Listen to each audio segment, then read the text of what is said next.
Freedom, remembrance. Liberté, souvenir. Freedom, remembrance. We'll speak about the commitment we all must make as Canadians, the commitment to uphold our freedoms and the commitment to remembrance of all those who served and sacrificed for those freedoms. Ces deux engagements sont intimement. These are intimately intertwined.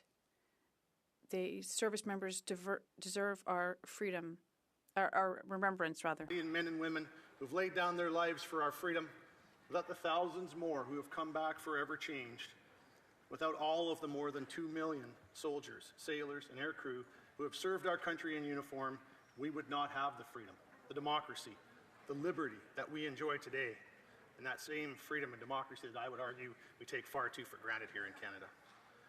And that speaks to our need to show a much deeper commitment to remembrance. It can't just be about one day or 1 week, not for our government, not for all Canadians, because it must be reflected in our actions.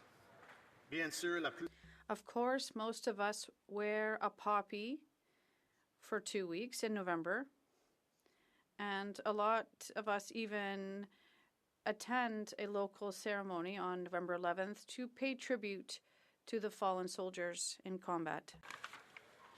But how many of us pause each year on April 9th, Vimy Ridge Day, to reflect on the sacrifices of the 66,349 Canadians who made the ultimate sacrifice during World War I? And how many of us pay our respects on VE Day, May the 8th, for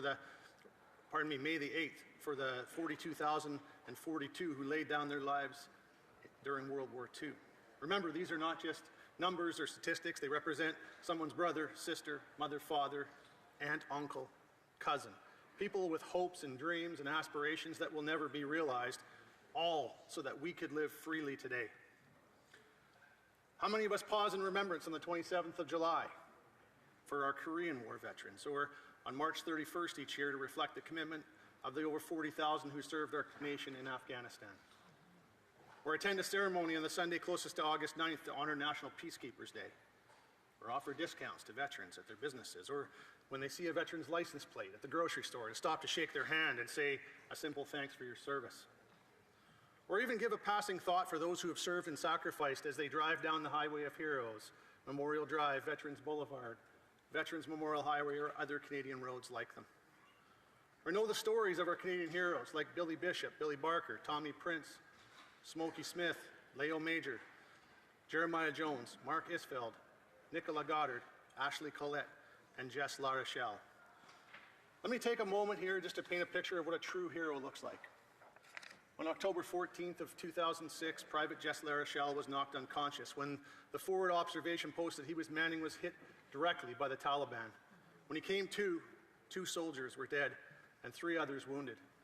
And he fought on alone, firing rockets and machine guns, despite a broken back, broken neck, detached retina, blown eardrum, and a severe concussion.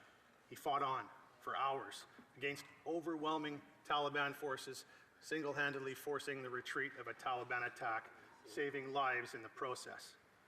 It's heroes like Jess who should have received the Victoria Cross for his actions, as well as the others that I've mentioned, and so many more to whom we owe our freedom. And it's a debt that we owe to the families of those who serve our country as well. And it is that freedom that we must pledge to uphold at all costs. C'est le moins que nous puissions faire pour rendre hommage. Is there more we can do to pay tribute to them and the sacrifices they made? Is not the property of this generation to surrender. So please join me and my colleagues in Canada's Conservative Party in making that commitment today. We pledge to uphold those freedoms.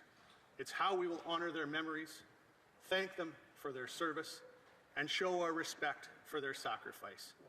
Freedom came at all costs, and at all costs, we must ensure it is maintained. At the going down of the sun and in the morning, we will remember them. Nous nous souviendrons. Lest we forget.